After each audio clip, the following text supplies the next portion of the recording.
Baik, Assalamualaikum warahmatullahi wabarakatuh. Tuan dan puan, saya ucapkan selamat datang ke siri video yang seterusnya. Dalam video ini, seperti yang saya ada tulis dalam tajuk, kita akan bercakap tentang 5 tips untuk kita mencipta USP. 5 tips untuk kita mencipta USP. Baik, tuan dan puan, dalam perniagaan sebenarnya apa yang kita lakukan biasanya adalah kita ingin menonjolkan jenama dan kita ingin mewar-warkan apakah produk ataupun servis yang kita adakan supaya prospek ataupun bakal pelanggan itu tertarik untuk membeli ataupun subscribe kepada tawaran-tawaran servis yang kita adakan. Baik, sebelum itu tuan dan puan, kepada yang pertama kali menonton video ini, nama saya Nur Aminah binti Umar. Saya merupakan seorang business advisor dan pada masa yang sama mendalikan program-program berbentuk latihan dan juga consultation untuk usahawan yang mana biasanya dijalankan secara kolaborasi. Jadi sekiranya tuan dan puan ingin dapatkan maklumat terus, boleh terus ke website saya www.nuraminaomar.com. Di sana boleh tinggalkan sedikit maklumat untuk book satu slot phone session 30 minit, insya-Allah dijadualkan. Baik.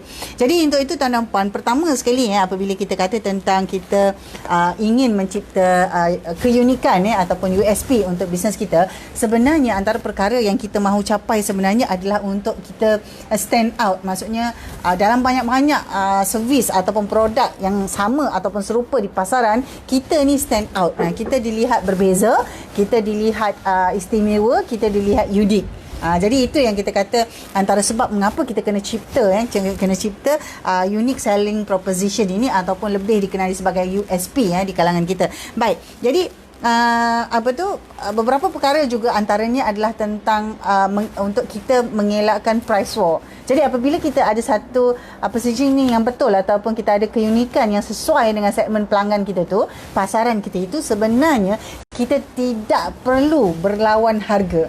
Kerana apabila kita kata kita ada USP itu, sebenarnya dia jadi satu elemen no price competition. Maksudnya kita tak perlu berperang dengan harga. Itu yang kedua. Yang ketiga, sebenarnya kita ingin menawarkan sesuatu yang orang kata appeal to the customer, yang menarik kepada pelanggan. Jadi sama ada berbentuk produk ataupun berbentuk servis, dia mestilah ada nilai yang betul-betul boleh menarik pelanggan kita itu tadi. Dan seterusnya sudah tentulah kita mahu dengan itu kita mahu adanya satu elemen loyalty ataupun kesetiaan daripada pelanggan kepada kita. Memanglah kita kata pelanggan tak akan setia, tetapi sekurang-kurangnya kita ada elemen itu yang kita mahu tonjolkan apabila kita cipta USP itu tadi. Baik, jadi pertama sekali, apakah cara untuk kita 5 tips untuk kita cipta satu USP yang baik ini tadi. Yang pertama sekali, kita mesti kenal siapa pelanggan kita.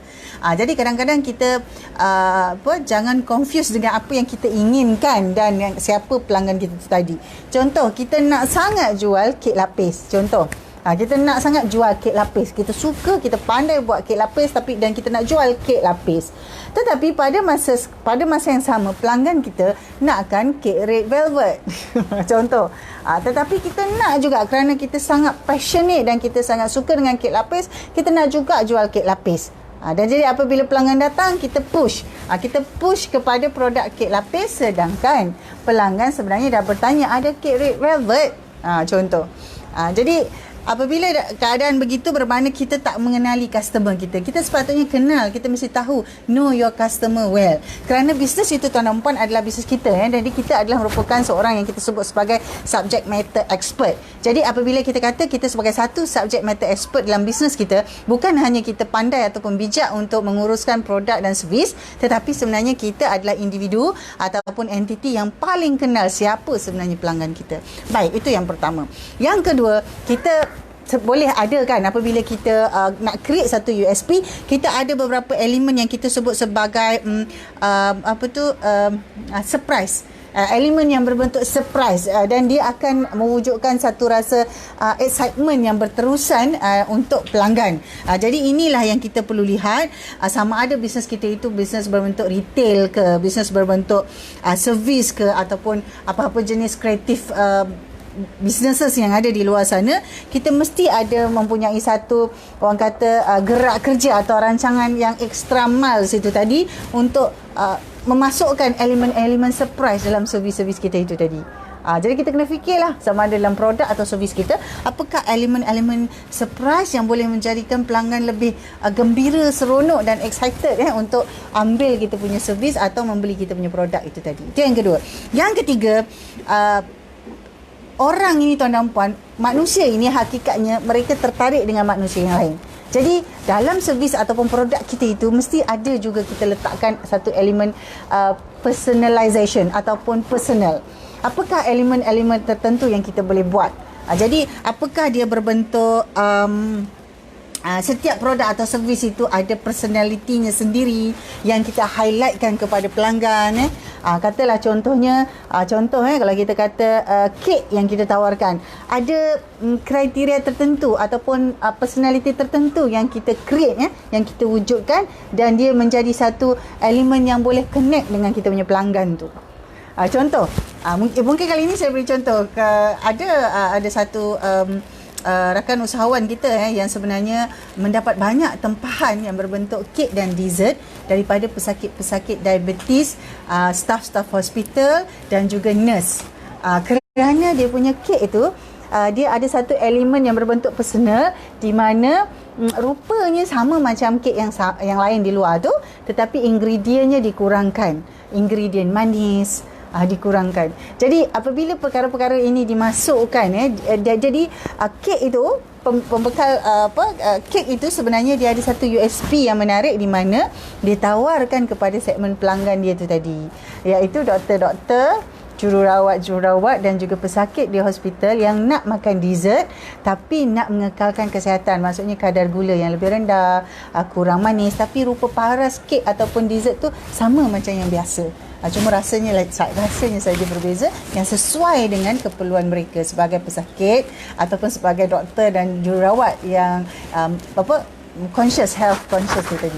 Itu satu contoh bila kita kata be personable tu tadi. Okey, seterusnya be different. Okey, kata nak jadi berbeza. Macam mana? Takkanlah kita kata kita nak buat perkara yang terlalu berbeza sampai orang tak nak.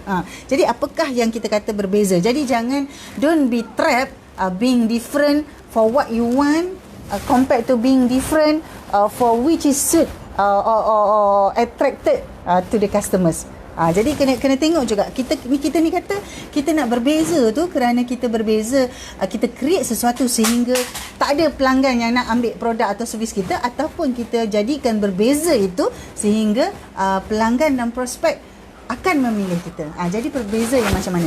Jadi apabila kita kata tentang USP ni, jangan kita hanya melihat kepada produk dan servis.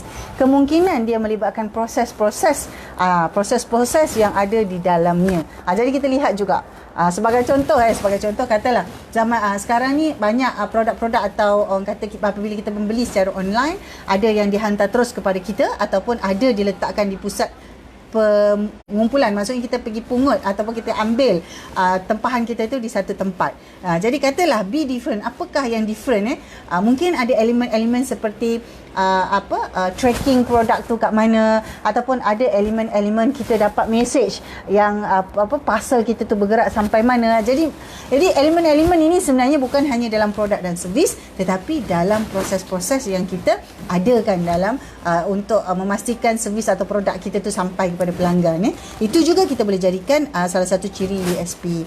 Dan yang terakhir sekali tuan dan puan, kita mesti tanya kepada pelanggan kita. Tak kira lah sama ada servis kita tu berbentuk berbentuk retail, berbentuk consulting ke, coaching ke, training ke, ataupun wholesale ke, kita ada satu segmen pelanggan. Maka kita mesti dapatkan maklumat daripada kumpulan ataupun circle pelanggan itu yang berkenaan itu. Dapatkan maklumat, maksudnya dapatkan feedback. Maklum balas apa yang mereka lebih perlukan, apa yang boleh ditambah baik. Kita dapatkan feedback. Meskipun kita tahu bahawa kita sudah memberikan yang terbaik, produk servis kita adalah yang terbaik, ini memang yang terbaik untuk pelanggan, kita masih perlu bertanya, dapatkan maklum balas daripada pelanggan, kerana tuan dan puan, keadaan berubah, keperluan mereka berubah. Jadi hakikatnya produk dan servis kita itu perlu menyelesaikan masalah pelanggan. Kalau kita tak dapat menyelesaikan masalah mereka dengan produk dan servis kita itu, bermakna mereka tidak lagi memerlukan apa yang kita tawarkan itu tadi, tuan dan puan. Baik, untuk itu dalam video ini saya sudah kongsikan tuan dan puan 6 tips untuk kita mencipta USP dan beberapa introduction yang awal tadi tentang kepentingan ataupun cara bagaimana kita perlu lihat penyusunan USP tadi. Baik, untuk itu tuan dan puan, saya ucapkan terima kasih. Boleh recap video-video yang ada dalam channel YouTube dan juga di page Facebook Nur Aminah Omar. Jadi untuk itu, kepada tuan dan puan yang perlukan perkhidmatan lanjut sama ada on-one consultation ataupun group coaching, yang mana-mana tuan perlukan untuk memastikan keadaan semasa bertambah baik, sama ada dalam keadaan perniagaan ataupun pengurusan syarikat, maka tuan dan puan boleh terus ke www.nuraminaomar.com. Boleh rujuk di sana, insya-Allah akan ada maklumat-maklumat yang tuan dan puan perlukan. Sebahagian daripadanya ada di sana. Baik, untuk itu tuan dan puan, saya ucapkan terima kasih.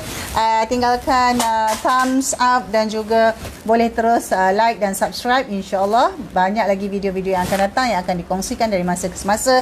Jumpa lagi kita dalam video yang akan datang.